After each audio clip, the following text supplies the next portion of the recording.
Okay, good evening, everyone. Calling to order the Borough of Saraville Planning Board meeting for March 4th, 2026. Beth, has this meeting been advertised in accordance with the Open Public Meeting Act? Yes, Vice Chairman, it has.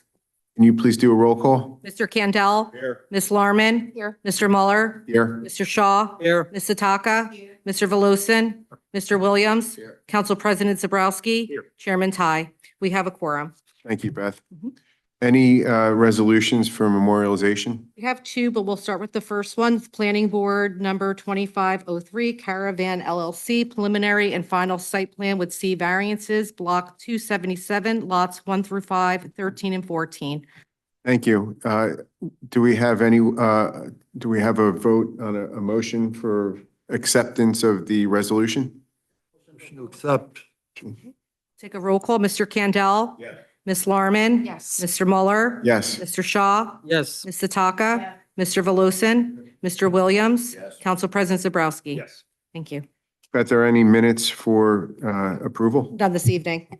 Anything on the communication agenda? Done this evening. Any site plan subdivisions?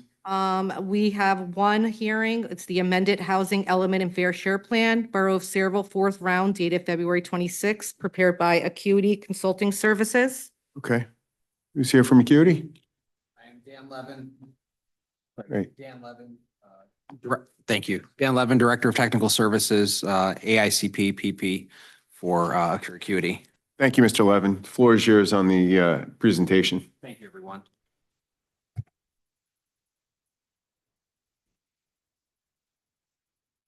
So, good evening, everyone. Today I am here to present the amended housing element and fair share plan for the Borough of Saraville. This will be submitted to the program and is incorporating incorporating all the changes that have occurred since the first plan was adopted back in June. What has changed since the plan was previously adopted? The submission to the program, Fair Share Housing Center challenged the borough's plan on a variety of criteria. Saraville was not unique to this challenge. Fair Share Housing challenged virtually every single plan across the entire state. Following that challenge, mediation was entered into between the Borough, Fair Share Housing, overseen by Special Adjudicator Beth McManus and also Judge Mary Jacobson. The Borough, through the course of that mediation process, reviewed its plan, and comments from the special master, Fair Share Housing, and also consultation with the borough and Acuity as planners, and has made some fairly significant changes to the plan that is in front of the board this evening. The main changes to the plan, starting from the top, is the borough is no longer taking what's called a vacant land adjustment. So the obligation of, I think it's 240 units that was previously revised down, saying that there was not enough vacant land within the municipality. After working with staff at Sarah and looking at the potential for there to be a larger transit village development, which I'll get into in a moment, we realized that there did not need to be a vacant land adjustment. The borough could actually meet and potentially exceed its obligation just by redevelopment across the borough alone. So rather than claiming that there is not a lack of land, and rather than having an unmet need, the borough has eliminated that aspect of the plan and is now going to meet its entire 240 unit obligation with new construction.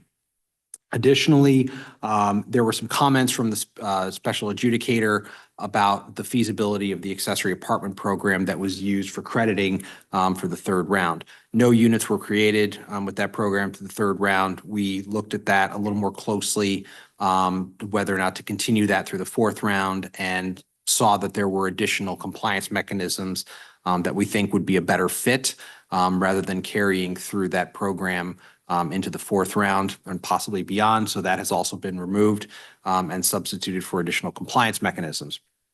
The Mako site which was the subject of, I believe it was a referendum, or at least a discussion on a referendum from council. That has also been removed. That site is no longer needed, again, with the Transit Village designation.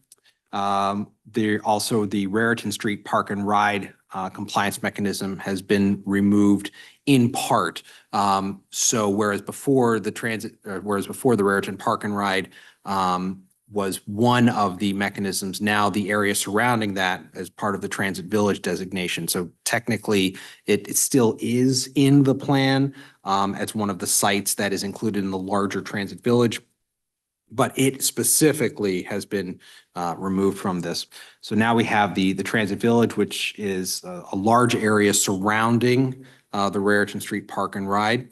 And then there's also a new compliance mechanism, an expansion at the Gillette Towers site, which was previously an unmet need mechanism. Now that's been pulled forward to a fourth round redevelopment, realistic development potential, RDP. And also the Lakeview compliance mechanism, which was previously in the unmet need component of the plan, I believe, that has also been removed. So there's been some substantial changes. So moving into the summary of the obligations. So this is the prior round. There has been no change to the prior round compliance mechanisms that's established. Next slide, please. At the bottom, Ernston Road, that is a site in the southern portion of the municipality that is a potential redevelopment area. The borough is committing within the plan for there to be a 60-unit development with a set aside of 20%, so 12 affordable housing units. That's 2 units more than the accessory apartment program. So the accessory apartment program has been deleted from the third round, and these units, when built, would be applied to the third round compliance. Next slide. And then this is the fourth round compliance mechanism. So if every single development that is currently within the third round gets built, there would be 9 credits that would carry over into the fourth round. In addition, there's Gillette expansion. Mobility special care, that's a new compliance mechanism. Technically, the borough had previously committed to do a special needs project. We actually found that one had recently been completed. I think it was in 2023 or 2024. Mobility special care was established within the borough. It is a licensed special needs facility. We have the documentation. We believe it is creditworthy in submitting that to the program. So essentially, it's a one-for-one trade, that there is special needs, and the borough won't need to spend trust fund money to create those units. And then there's the Transit Village, which the borough is committing to a minimum of 173 affordable housing units. That's at a 20% set aside from the larger developments that some were, I think it was like 800 some odd units. 56 bonus credits for a total of 225 and a half, and there must be a rounding there, to meet the entire obligation for the municipality. And this map shows, it's kind of hard to see from here, but you can see farther down, there's the Ernston Road site in red, and then that large green area to the east of the Garden State Parkway, that's the Transit Village location, directly south of the National Lead site. And those are the substantive changes to the plan. Okay, any planning board members have any questions regarding the amendments to the plan? The Transit Village again, where is that? I know It, you're saying it's south of the National Lead site, but like, what street is it on? could you Is bring, that behind Costa Verde where? Yeah, okay, that's all I need to know. Want me to pull back up or no? yeah, if you want to pull it back up, yeah. Mr. Levy, can you also explain, because I know you mentioned it, but kind of explain the process and like the the borough officials and the professionals that were involved in this process, because sometimes I think we kind of lose track that this is a fairly complicated process, and it takes a great deal of study and decision-making to get to this point. And based on, I guess it's based on trends, it's based on information, it's based on a lot of data that you compile along with the rest of that group. It just, you can kind of explain that, because sometimes to us, it's like, how did you get there? I will do the best that I can. It's a very, I'll do the best that I can. It's a very, very long and, as you know, complicated process. Essentially,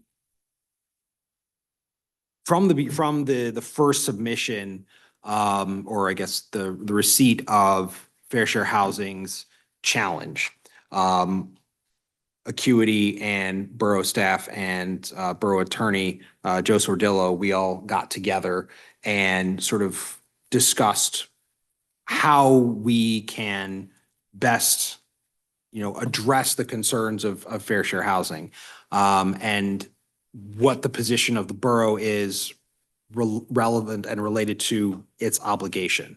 We had multiple mediation meetings, I want to say at least 3, and each one was very productive. We met, I believe it was Josh Bowers, was the attorney from Fair Share that we engaged with mediation on, and Joe and Josh had a very professional working relationship. We were all sort of trying to get to a point, certainly to avoid litigation, and wanted to essentially meet the obligation within the best interest of the borough. So we were all sort of discussing, working out together in a collaborative approach. The decision to revise the plan as substantially as it was sort of a last minute, if you can believe it, kind of gift that essentially fell into our laps with the Transit Village designation. We had been speaking with Vina over at Sarah, and there had been a primary issue with the Raritan Street Park and Rides feasibility. There was raised concerns about whether or not that project was in fact feasible as it related to the realistic development potential. And as we spoke more with Vina, we realized that it wasn't just the park and ride that they were looking at the broader area of the Transit Village. When we asked the question of how big is it? And the answer was huge. And at which point it was, we can try to piecemeal all of this together with all of these different compliance mechanisms, try to minimize the amount of, impact across the borough, or not minimize the impact across the borough, but try to compile all of these things and try, thread this needle that would satisfy Fair Share Housing, the special adjudicator, the judge, or considering that the municipality was in favor of developing this large area, creating a redevelopment plan for such a large area, for such high density, it seemed to make sense for all involved, as we all discussed it together, to in fact just get rid of all of the different mechanisms and trade them for one, especially from, going through the redevelopment process. The feasibility of that certainly satisfied Fair Share Housing, because it's less of reliant on individual market actors and more a function of the municipality, declaring the area in need of redevelopment and working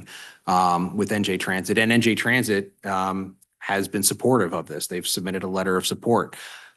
So with that, we had essentially come to the decision that we should make these changes and streamline in a sense the plan. And the good news for the borough as well is, rather than with a vacant land adjustment and having an unmet need and potentially carrying all of these non-built units into the 5th round 10 plus years from now, the borough is in a position, if everything comes to fruition, to actually have excess credits heading into the fifth round, which will reduce its overall obligation. Again, we don't know how everything is going to change between now and the fifth round. But there is a real substantial benefit to not taking the vacant land adjustment and going about directing future residential development in this manner. Thank you. Mr. Levitt, to follow off Councilman's question, just for overall, for people who may not be familiar with this, our borough is required to fulfill a 240 unit requirement from the state, correct? Yes. And I won't go into where that derives from, the Mount Laurel case and legislation, and there's a whole bunch of municipalities who challenged it in court, and they went up to the US Supreme Court recently, and that was denied. So the municipality challenges are over, correct? Your understanding? As far as I'm aware, yes. And this 240 unit, this was a settlement between the borough and Fair Share Housing? That's correct. It was I think the initial obligation that came out of DCA, I think was like 270. The borough came back and did a lack of land availability, land capacity, that's what it was, land capacity analysis. Challenge that came in, I think it was at 210, and the two parties settled at 240, I believe. So it was a settled number. Fair Share wanted us to develop 270 plus units. We wanted less, and it was a mediation with Judge Jacobson, I presume, right? Yes. Okay. So these are units that we have to build. And for a lot of people look at this process and say, well, why don't you just build 240 affordable units? Why don't you find? The reality is that developers don't come in just to build affordable units. It's normally part of a slew of market rate units, and then they agree to provide the affordable units as part of that, correct? In part, there are a number of options that could be done. There is the methodology that you're talking about, private developers coming in, they build 100 apartments, and then the set aside ordinance requires them to build a percentage of that as affordable. There is the potential to build 100% affordable projects. CIS has done one. I believe it's called The Place at Sayreville.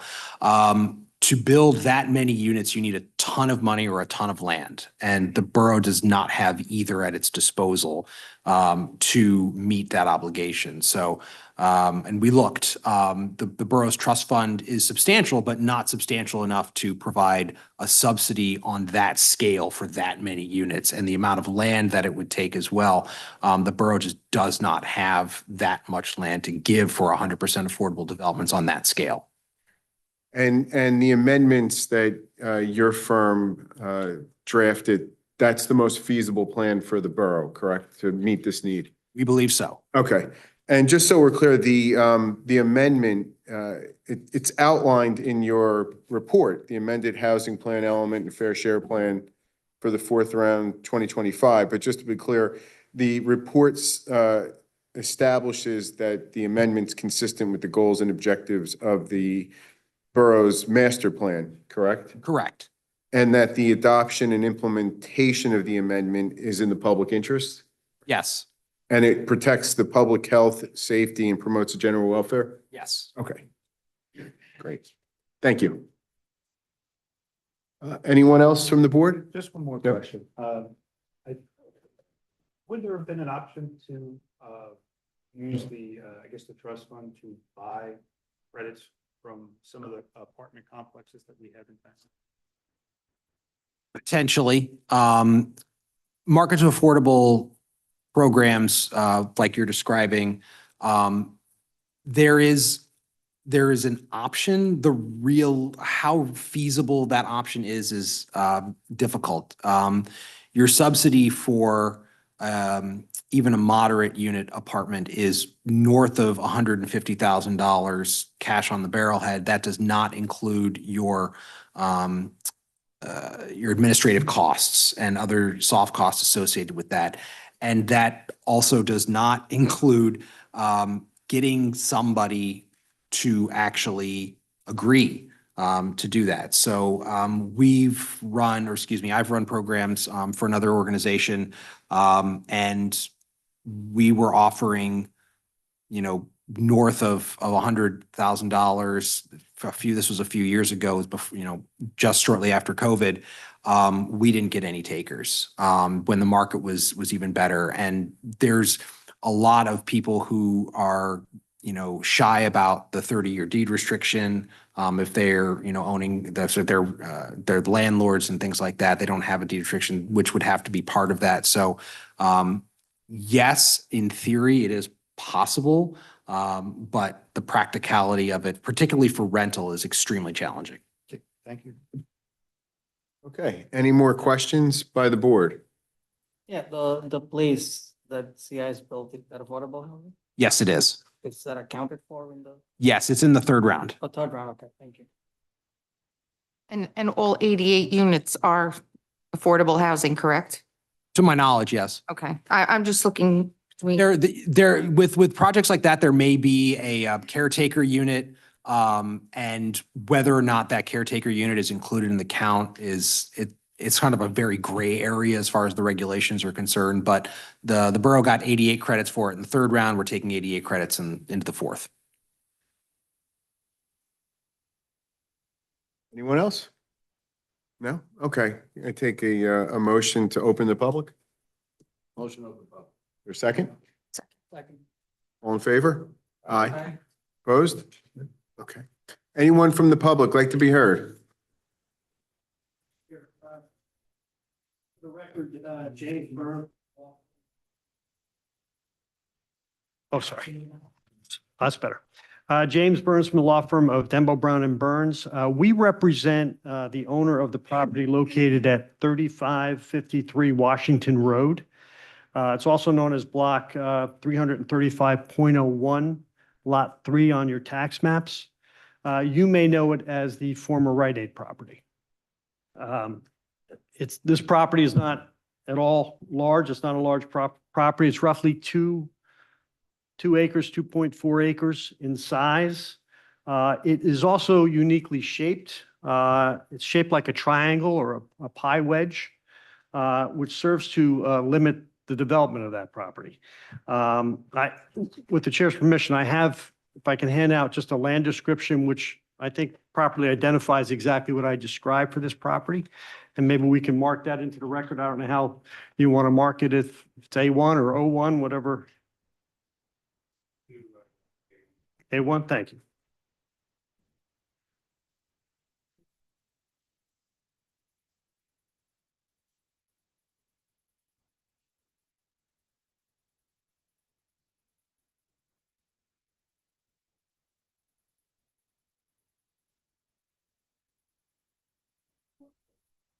So I think you can plainly see the odd pie wedge shape of the property and the development limitations of the property.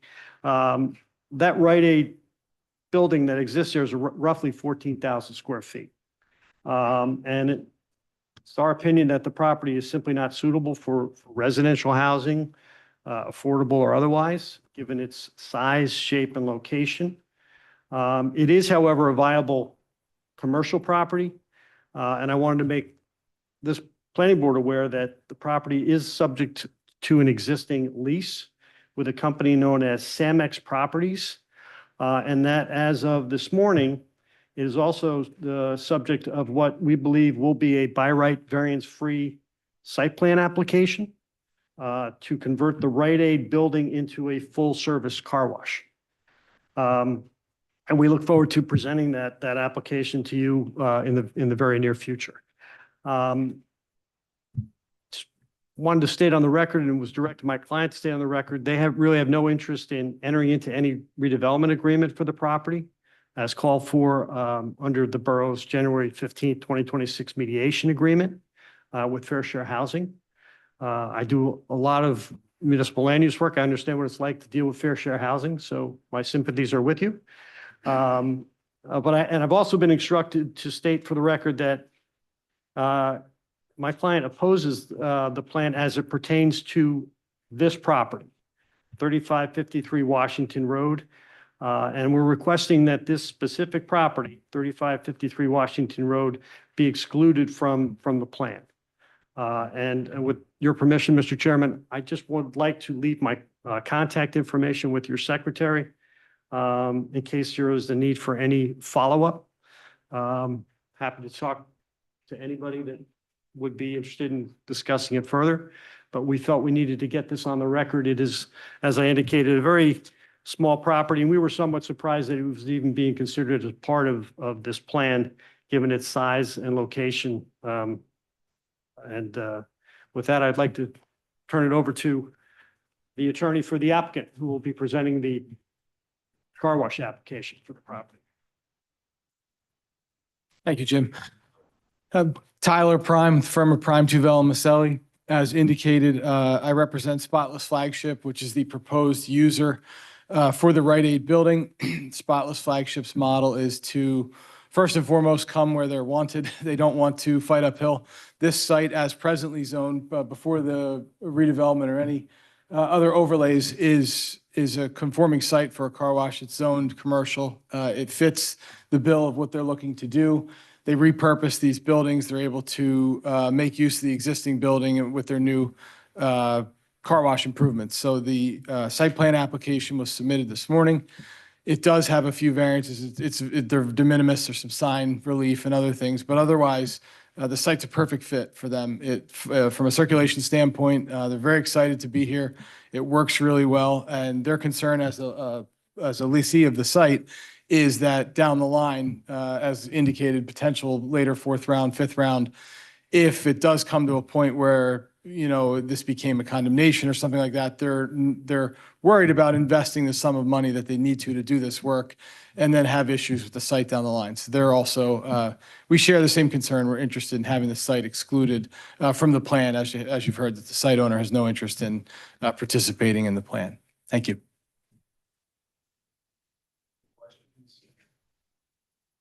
I mean, how would the exclusion of this lot impact? That's what I was trying to look. I don't believe that we considered that site in the overall yield. I believe that we had excluded that. I believe that we had considered that to be left over for commercial purposes for that exact reason. Its location, awkward shape. I believe I'd have to go back and take a look at exactly what we thought the yield would be. My guess is that it was 0. So having that excluded from, having a housing yield, assuming that's the case, is a non-issue because we didn't consider it in the first place. As far as the larger redevelopment aims and objectives of the borough, that would, be a discussion between the borough, Sarah, property owner there, for those purposes. But as far as the housing is concerned, if there is a small impact, it could potentially be absorbed across the other sites that were identified for residential. Given you said it's 10,000, how large is the lot? Approximately 2.4 acres. But Yeah, it's like a pie, like we said, a triangular kind of pie wedge shape. So Yeah, even at 20 units, if you did 20 units an acre there, I can't imagine because we were looking at 25 to 30 units an acre across all of the sites, and they had to be substantially large enough or to be amalgamated to be that. I do not believe that was considered for residential. But even if it was, you're talking, at 25 units, 50 units, 10 units, which, could be absorbed across the other locations through the increase of density. But yeah, I don't believe that was the case, but I'd have to look into that. Yeah. Okay.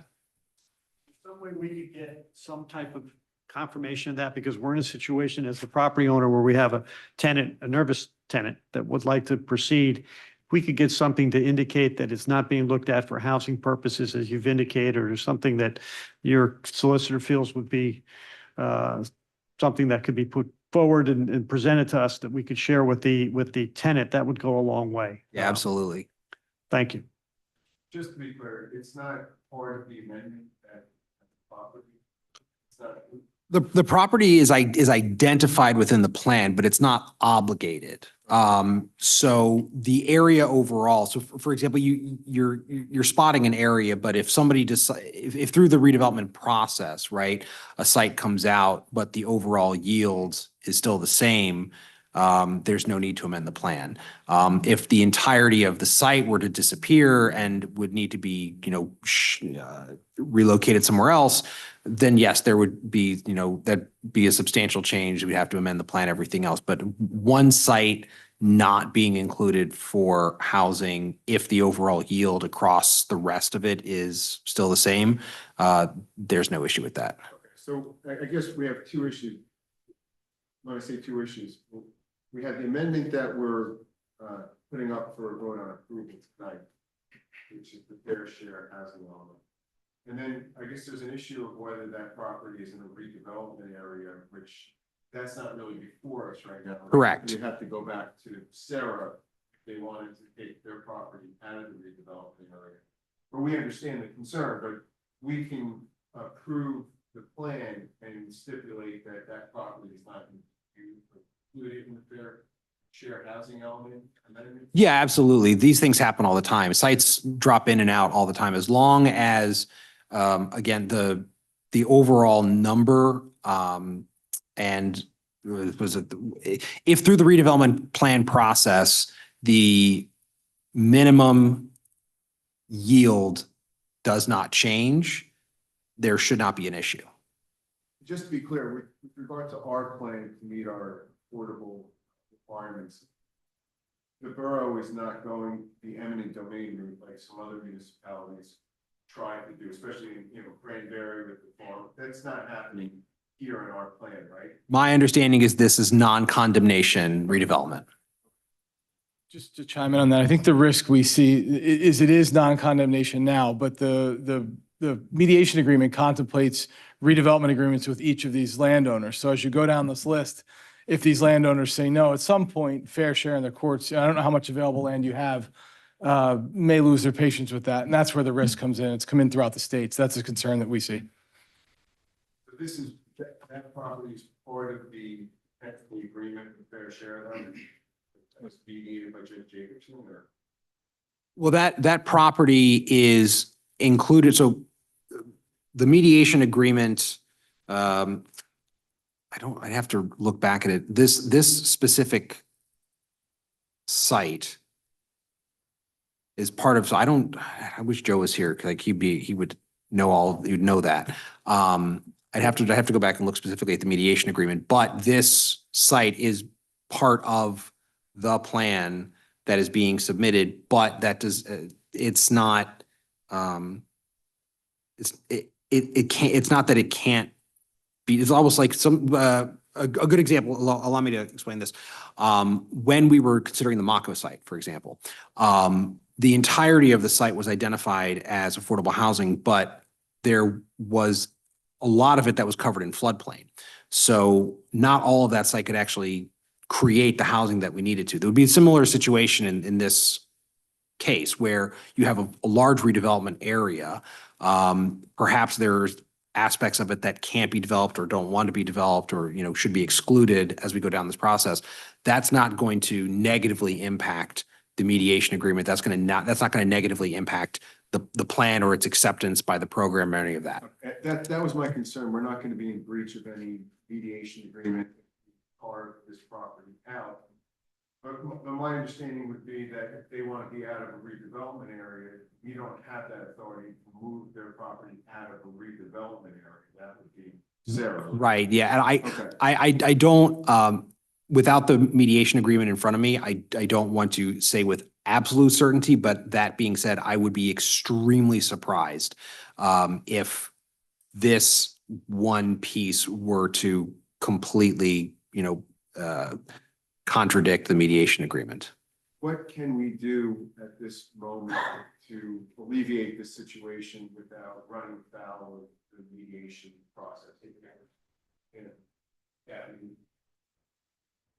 You don't often see a housing up to fair share fund literally amended on the spot. Yeah.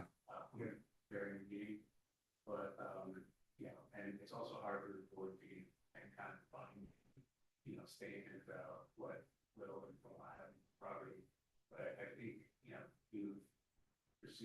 sense of the, board and there's no interest in this property, and, being part of the, housing on the fair share plan that will be developed as part of it.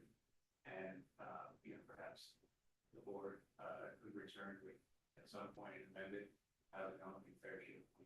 But I'm not sure. I'm not sure there's a legal mechanism for the board to say, we are now binding ourselves to this. I think it has to be done in the context of, a housing element and fair share. And unfortunately, because this had to be noticed, question of whether I can just pull something out and ask them to. At the end of the day, do I think it really matters whether or not pulled out as to, the housing open fair share plans legality? No, I don't think so. I think you can carve it out, but I guess the question is, you're voting on a plan. What does it look like? Is the actual plan in front of you? You can take that out. Are you deleting X line of, page, whatever? Yeah. I think what we're doing is just excluding that one lot and block and correct me if I don't know the process correctly, but this has to be finally, the final action has to be taken by mayor and council, does it not? So can you recommend and pass this resolution with a recommendation that this one lot and block be excluded? And then they can take that step to exclude that property. So it would be based on your motion to exclude it for the reasons we've discussed tonight: size, shape, location.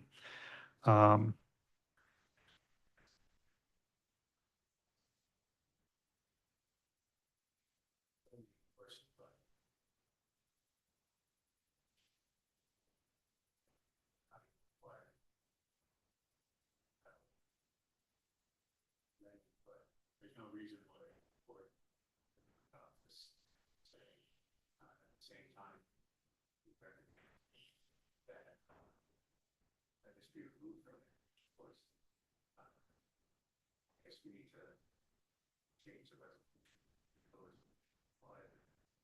Word separately.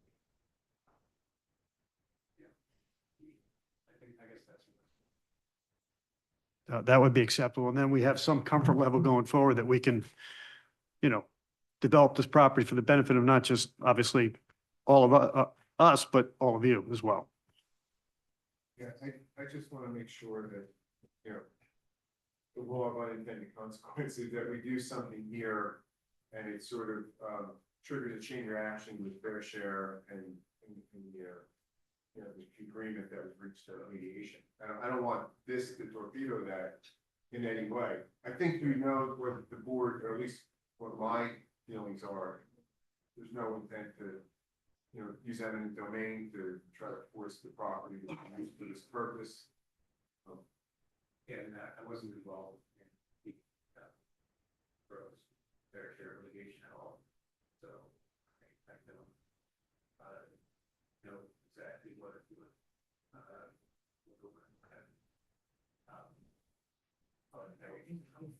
I guess one thing I can have is to simply say what we recommend that this be looked at further by the council. But I think we have to, Dan, the question for you is if there's a lot we're not in, what do you think the kind of trickle down effects will be? The most substantial effect would be we need to look at the site suitability for increased density at the other locations, whether that be Ernstton Road, whether that be the Transit Village. Those would be the areas that we would look to recoup the loss of these units. But also may not, I mean, we're already, actually, I don't even know. We said if it was 50 units, you're talking about 10, we're carrying 9. So it would be extremely minimal. Yeah, I mean, we're talking a potential, yeah, because we're carrying those 9 from the third round as bonus. There should not, the impact of the plan would be negligible. I mean, you could, a couple of units to be added, I think could be done fairly easily. Would you have to go back to fair share, and the mediator and say we tweak this plan now, we've taken this, and then we have to go through this process again, or how? Well, it depends. If we look at, sorry, the screen locked. I didn't get a chance to, give me just 1 second. I can answer this question extremely quickly, once I pull up the analysis.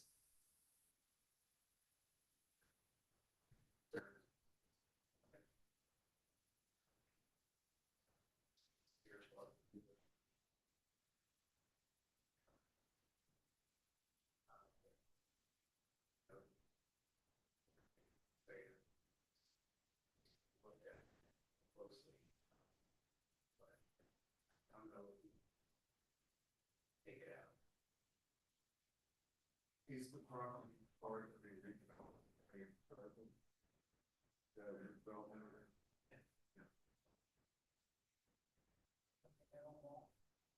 Yes. Okay. Let's do that. 10 minutes to, yeah. Choice, yeah. Thank you. Yeah. We're going to take a 5-minute recess so that we can, get our ducks in a row here and get the.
Okay, back on the record. Mr. Levitt, what did you find? So the Rite Aid site was included in the analysis.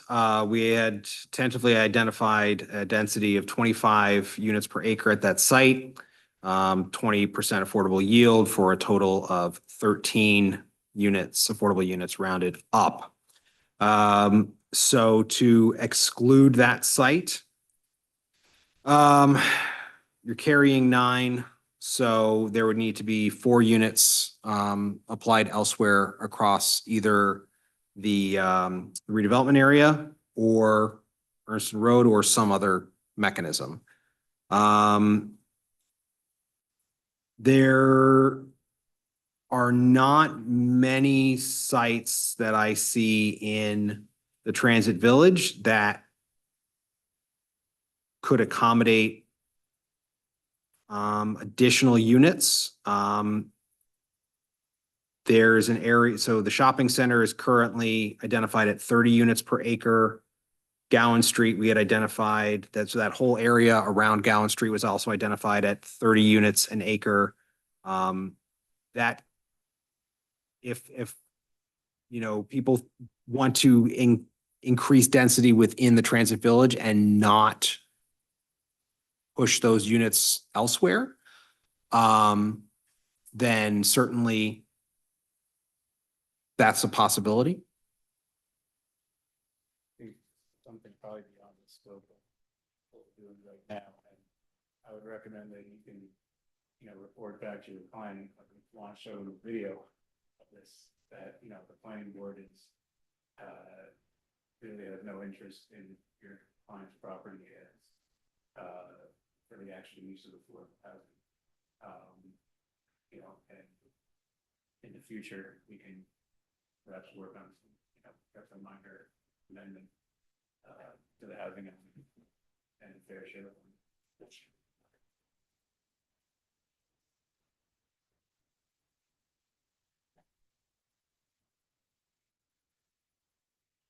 Okay, so just so I'm clear, if we approve this, it has to go to or it does go to the council for approval, correct? For endorsement, but it's really this board's document. And we're adopting this document simply to reflect that it is compliant with the goals and objectives of the master plan and for the reasons stated in draft resolution, right? Correct. My apologies. If the obligation is 240 units and according to table 19, the satisfaction to fourth round RDP obligation, the total is 277 units being provided. We're 37 units above. We're talking 13 units. I don't see the exclusion of that having a material effect at all. My apologies for not looking at that more closely, but I don't see the 13 being dropped, at least from a numbers perspective. To your point from before, I'd still need to look at the mediation agreement. And if the mediation agreement needs to be revised as a result of that, then that's another concern as well. So.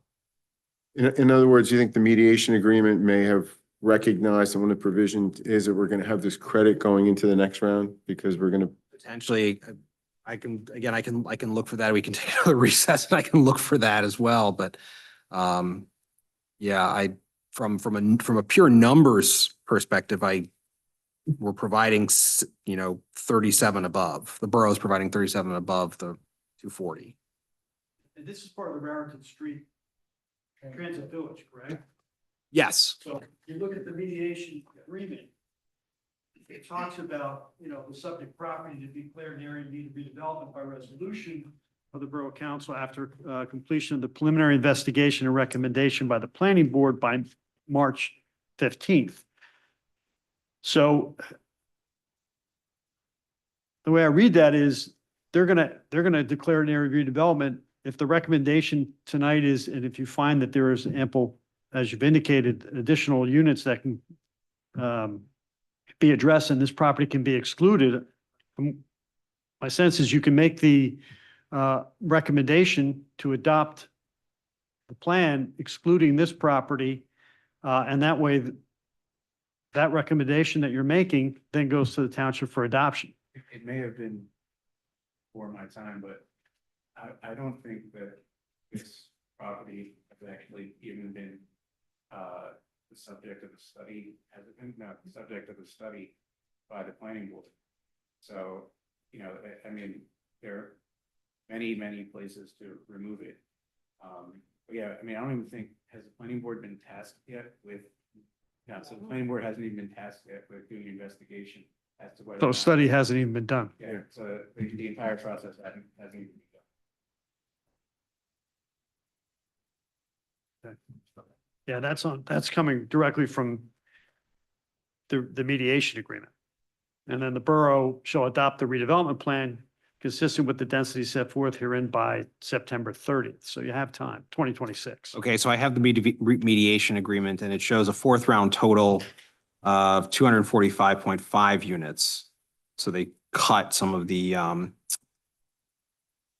this also needs to be reviewed as well. But they cut some of the bonus credits that were being taken. So to that end, losing those units would fall short of the 240. I think this is obviously, you know, it's that's probably good planning reasons, you know, not to have this property been ordinance before, but, you know, I don't think this is the time for the forum to move it, especially with the deadline so close in the product mediation. Being the Borough and Fair Share Housing Center. And as we go forward, we haven't even been directed by the council, the board hasn't been directed by the council to prepare a study, even look whether or not there's an area that meets the criteria under local redevelopment housing law to be an area in need of redevelopment. So I think there's a better opportunity at that time to more closely focus on the individual properties and have our, I think it's our, would be, you know, our Reno. Sierra planner. Correct. Take a closer look as to which properties may be less suitable than some others to be part of that redevelopment area. But I don't think the answer right now is to remove it from the housing option share plan or to give some kind of binding statement, especially because we would like to send a clean resolution back to court as part of the adopting resolutions, implementing ordinances and resolutions. At least I assume Joe would send a clean resolution back. Yeah. So I think that you've got the sense of what the board thinks about that property. You obviously can report that decline. I know it's not exactly what you want to hear. You can show them this video. If the board seems to be showing no interest in that being developed for housing. And probably best to work closely with the borough and especially Sierra. Maybe put you in touch with Sierra redevelopment agency for Sayreville to get that property excluded from the redevelopment. Yeah, The mediation agreement additionally, I just took a look at it, includes the accessory apartment program. So, I mean, this is kind of the challenge with the fourth round in general, is that everyone's building the plane as we're flying it. And this is not unheard of. I mean, even in the third round, there were settlement agreements that were never amended, even though plans were amended going forward. So, I mean, it's very likely that either the mediation agreement will need to be amended or the mediation agreement, you know, aspects of it won't be relevant because the borough isn't doing an accessory apartment program. It's in fact using other compliance mechanisms to meet that obligation. Ernst and Road is not on it. So, you know, Alex, I agree with you that, you know,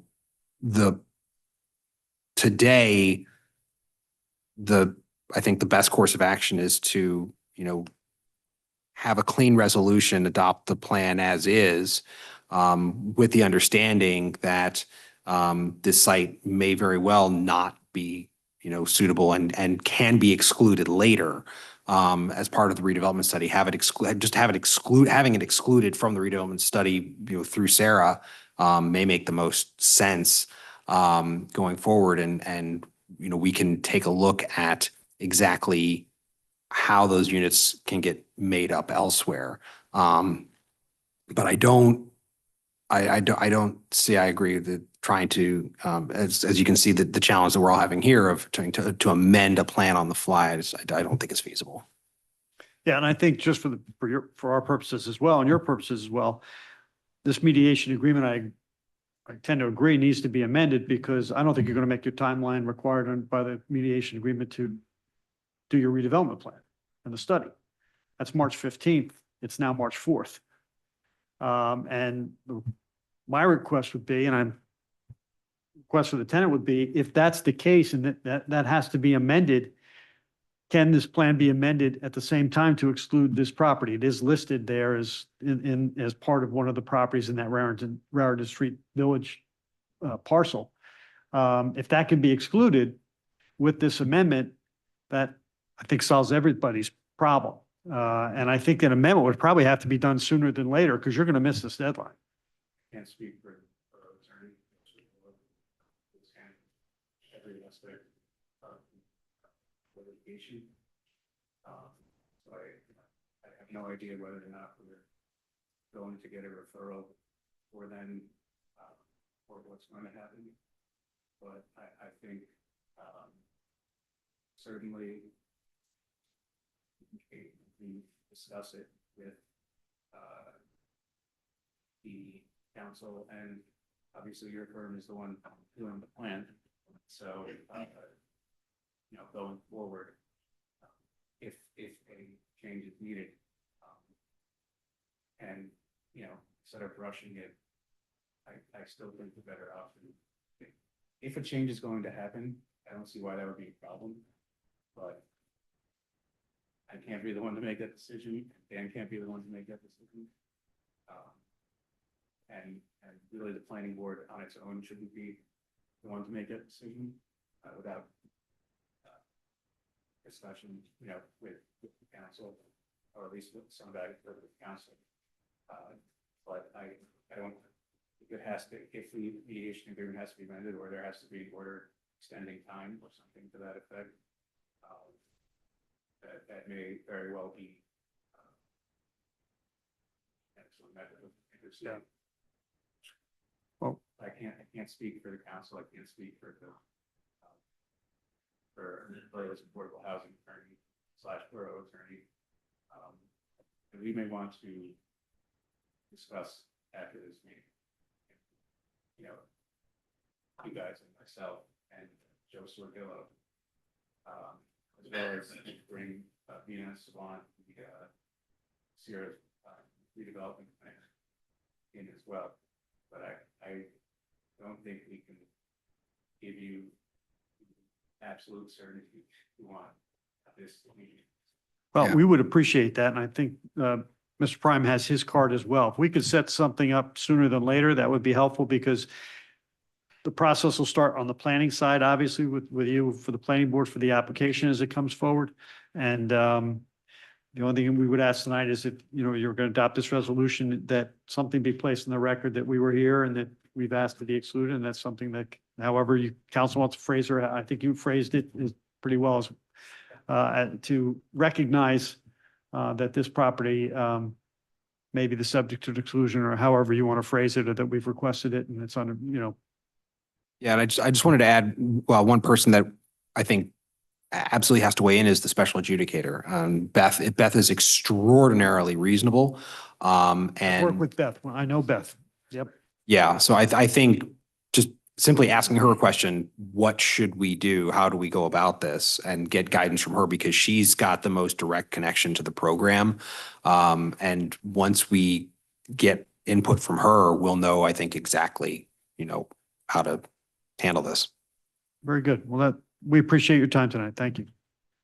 So are we able to pass a resolution along the lines that Mr. Burns suggested, just noting that this, I mean, it is part of the record. Yeah. Everything that based on everything that the board stated here, is all part of the record of the public hearing for the board's consideration of the amended housing on the fair share. So I think you can adopt the resolution for you, of course, with correction as to the county. Yeah. I incorrectly put county on it. That happens. That's okay. And I think that can adopt it as it's otherwise. and the objections will be They're all noted in the record. noted in the record? Okay. Yeah, motion closed. Okay. Is there a motion to close to the public? Motion. Second? All in favor? Aye. Opposed? Okay. Okay, so is there a motion regarding the resolution to adopt the amendment to the fourth round housing element and fair share plan? That can be a motion with the exceptions. No, it would, it's, the resolution I've prepared is, it just, does not mention that. It just, talks about how you, heard professional planning testimony, and from the public, and that, the amended housing element fair share plan is consistent with those objectives of the county master plan. And you're adopting. And what we've all heard today is part of the record. You don't have to specifically call it out. So there's a resolution adopting, it would be a resolution adopting the plan, the amendment. It wouldn't say it in the resolution, but we know that there's an objection here regarding a piece of the plan, a property that's in the plan. And that, my understanding is that the attorneys for the property owner is going to try to work with our redevelopment council and I guess the fair share, the special adjudicator Borough attorney. to try to, and the borough attorney to try to resolve that issue. But nothing that we do here in passing this is going to definitively force that property into a redevelopment situation. There's going to be a separate redevelopment process. Yeah. And we're not going to hamstring the property owner by approving this plan because we're simply approving it that it complies with the master plan and it promotes the public welfare and good, et cetera. Yeah, that's where you're at now. Okay. All right, so motion to accept the amended housing plan. Second. Do a roll call. Mr. Candell? Yeah. Ms. Larmen? Yes. Mr. Mueller? Yes. Mr. Shaw? Yes. Ms. Sataka? Mr. Velosan? Mr. Williams? Yes. Council President Zabrowski? Yes. Thank you. It's been approved. All right. Thank you. Next on the agenda is old business, new business, administrative matters. Our next meeting is March 18th. Justin, we don't have anything forthcoming. So we could take a motion to cancel the March 18th meeting. Is there a motion to cancel? All in favor? All opposed? Our next meeting will be canceled. The following meeting after that, I believe, is April 4th. Off my thing, but we'll see at that point. So nothing on currently for April 4th? Okay. So we have to open up to the public again. Okay, motion to open to the public? All in Okay. favor? Anyone from the public like to be heard by the planning board? Seeing no one, motion to close. Is there a motion to close to the public? Is there a second? All in favor? Aye. Motion to adjourn. Motion to adjourn? Second?